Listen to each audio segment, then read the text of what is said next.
So the idea of this video is to talk about whether or not gaming is kind of taking a huge slowdown, or is gaming dead, as some people actually do think gaming is dead. I actually have a friend who had told me, I don't think he's joking, maybe he's slightly joking, but he said, yeah, I think gaming is dead. You know, there's not many games that are releasing that are worth your money, and games are not releasing as quickly as possible, which I understand that aspect of it from a developer's point of view. But in terms of the idea that certain games are not releasing that is worth the money, I can agree with that, because there is a lot of games that do release, but they're not worth your money. And I want to talk about these consoles and the state of the consoles currently and the future of the consoles.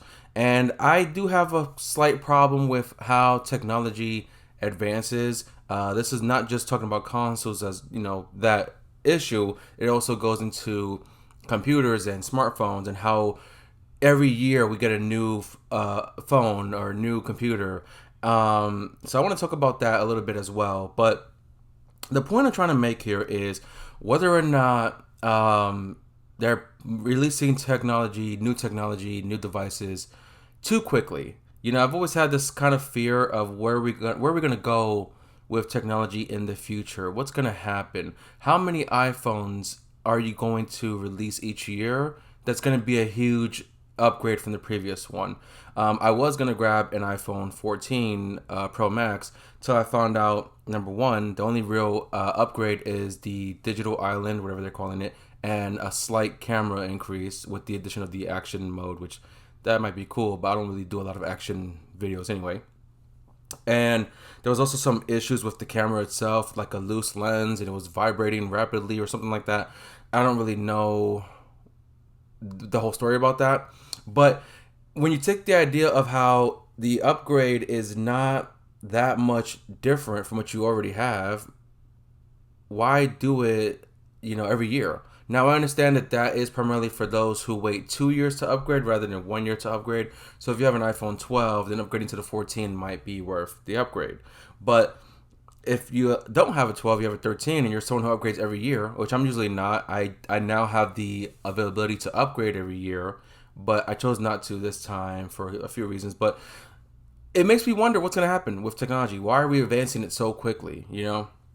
Now, gaming consoles is a bit differently. With gaming consoles, they do release about every 7 years. If you take a look at the release dates of each console, PS1, PS2, PS3, PS4, Xbox 360, One, and Series, they typically do release every 7 years, give or take.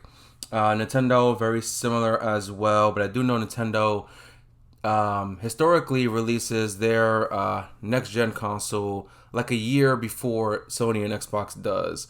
Because the Wii U, I believe, came out first, and then the PS4 and the Xbox Ones came out, I think. And then, the Switch came out, and then we got PS5 and the series. So, Nintendo, on a side point, Nintendo's always going to be behind in terms of performance and technology. Like, they're not going to make a Switch that's going to be as powerful as the PS5 and the Series X. It's not going to happen, okay? And if you think it is, and you're one of those who keeps thinking that a 4K Switch is happening, not in this universe, because I've made a video about this before. I think I made a couple videos about this before. It's just not cost effective for Nintendo to make a portable console that's 4K, where games are going to require a lot of storage that they're not going to put on the Switch.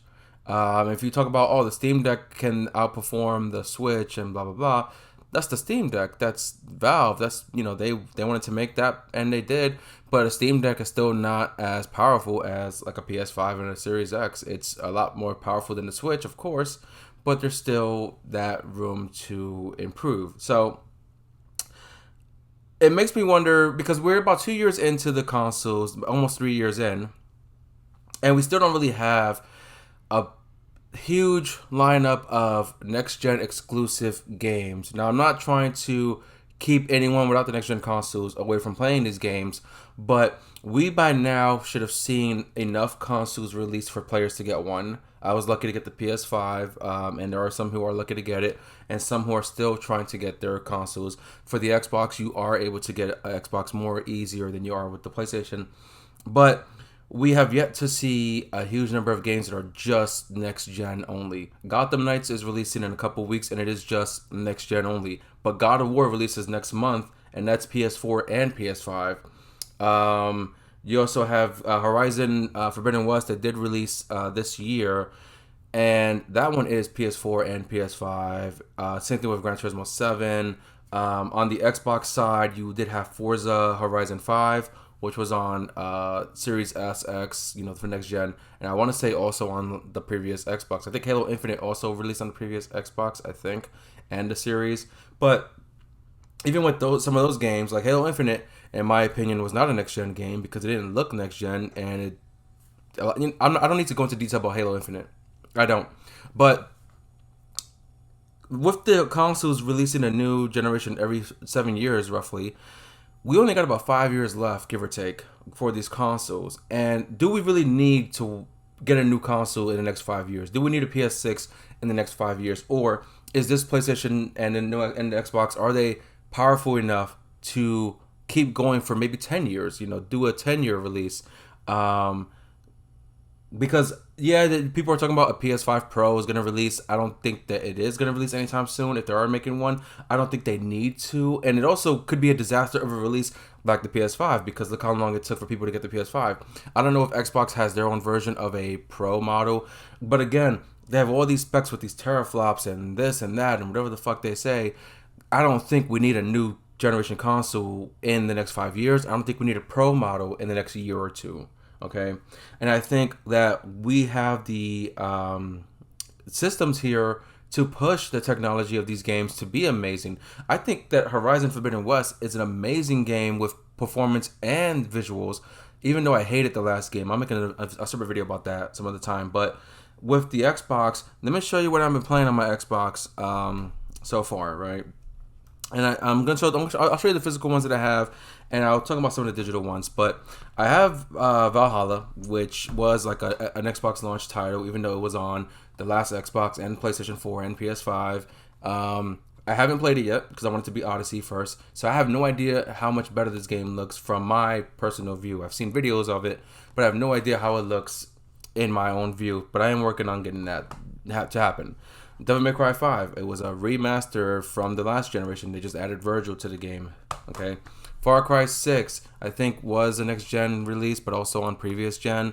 And the game doesn't even look that impressive anyway. It looks alright, it could look a lot better. Red Dead 2 doesn't even have a next gen upgrade, nor do I think it needs it because it looks phenomenal on its own. It looks way better than Far Cry. So this is an older game, not old, but a bit older. I had this game back when I was living in Buffalo, New York after college. And that was quite a few years ago. So Resident Evil Village, another last gen game, just got an upgrade for next gen. And Watch Dogs Legion, this one I think this one came out around the time the systems were releasing. So similar boat to Valhalla, I think. Unless I'm wrong and it came out the year before and then they just upgraded it. But aside from that, in terms of my digital games, I got Dragon Ball FighterZ, I got Assassin's Creed Odyssey, I got Forza. So none of these games are just next gen, and I think that's what's holding these games back from being impressive. If you look at Gran Turismo 7, there's a lot of moments in the game that don't even look that impressive, and I'm sitting there playing it like, why does this game look like this when I play it? But when I see videos of it, it looks a lot better. And I know that if you do, after each race, they do save a replay for you. The replays look phenomenal. The cutscenes look phenomenal. The gameplay, however, doesn't really look that great, and in terms of visuals. And apparently, a friend of mine told me that it was supposed to be PS5 exclusive only, and then they decided to change their mind and then release it for PS4, which could have been what held that game back from being as beautiful as it should be. I do have Miles Morales on the PS5. I did play it on PS4 originally. I don't really see a huge difference in the two games. Maybe some slight improvements on the PS5 version. I got Final Fantasy VII, which was a remaster for PS5, etc., etc. And I do have some PS4 games that are supposed to be taking advantage of the PS5's hardware to, perform better. So my point here is that, well, I understand they are releasing games on last gen and current gen for those who don't have current gen so they can play the games. I understand that, but I want to know, when are we reaching the point where we do get exclusive to PS5, exclusive to Xbox Series X, that way, if you have a last gen console, yeah, you can't play it, but hopefully by then you'll be able to get a current gen console.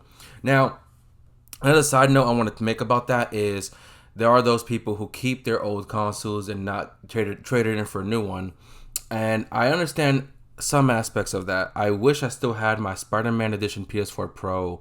If you may know from a previous video, I did have to trade it in because I had a financial issue, and that was one of the more valuable things I had to trade in, which sounds pretty sad, but I'm okay now because I got a PS5 that's performing a lot better, and I don't really think about that PS4 Pro anymore. So if you do have one of those limited edition consoles that you don't want to get rid of because it's limited edition, I get that. Okay, I would love to have my Spider-Man PS4 like on a wall or something, just sitting there.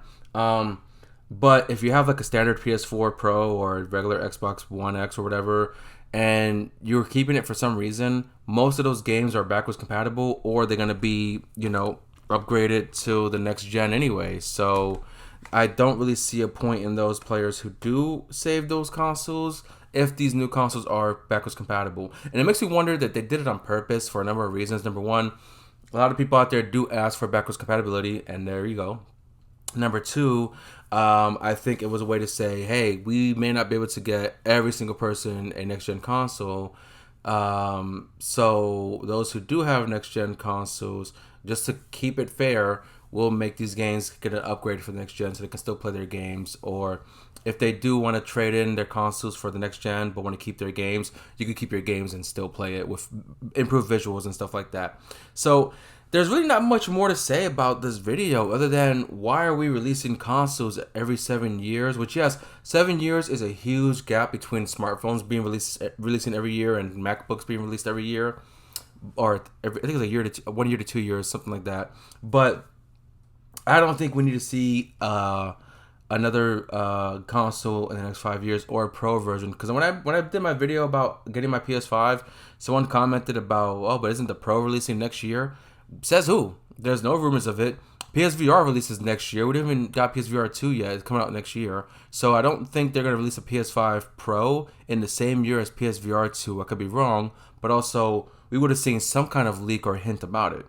And again, it's only been out for 2 years, and there's still people who don't have one. I don't think we're getting a Pro model anytime soon. I think Nintendo should have been jumping on that ship and getting something a bit better, other than the stupid OLED with a better screen and just double the internal space. Which, if you have a Switch and you're not using external, you shouldn't be playing Switch then. Like, unless you don't play it that often, you're just a casual consumer of Switch, then fine. But I play my Switch docked anyway. I never play my Switch handheld, like, ever. So that's kind of the video today, just talking about these consoles and whether or not we should be seeing a new one in the next 5 years. 2027 roughly. I think these consoles should be able to last about 10 years. And if you think about it, PS4s came out like 7 years before the PS5, and the Pro came out at some point, and we're 2 years out after the PS5 and the Series X, and they're still releasing games for those consoles. So you figured if you do base model consoles, that's already 9 years that they're still running and still using those games. Sure, there are some exceptions. Cyberpunk, I'm looking at you. But like I said, I think we can make these consoles run about 10 years or so. And then by then, when you do have a next gen console, you may PS6, Xbox Ultra X or whatever, Xbox Triple X. By then, you will have the technology to say, okay, now these games are going to be much more impressive, and we have the resources to make sure that everyone can get one if they want one. So that's kind of the video for today. Hope you guys enjoyed it. Thank you for watching this video, and thank you for sticking around with me in this channel. If you made it to this part of the video, subscribe, because I am doing a God of War Ragnarok giveaway. I'm going to keep talking about it till Ragnarok releases. I am giving away a digital copy of God of War Ragnarok for PS4 and PS5. So subscribe to the channel, and then when we get closer to that video, I'm going to do the unboxing video of the collector's edition of Ragnarok, and that's where I will give out the code. And I need some ideas of how I'm going to do it. Am I going to just show the code here and first one to take it gets it? Am I going to do a kind of like a website vote thing, or not a vote thing, but like a randomizer raffle thing to grab it. Am I gonna do a live video and have choose someone random from the live? Let me know in the comments, how would you rather I do that giveaway? And if you subscribe and you're in the running, and good luck to the person who would win God of War Ragnarok. And I might also try to do another giveaway with their maybe like a Game Pass subscription or a PS Plus subscription, something like that. I might try to do that as well. But thanks for watching. Hope you guys enjoyed this video. Hope you guys are doing good out there. Hope you're staying safe from Hurricane Ian. I'm fine. Nothing bad happened to me from the hurricane. But hey, see you guys later.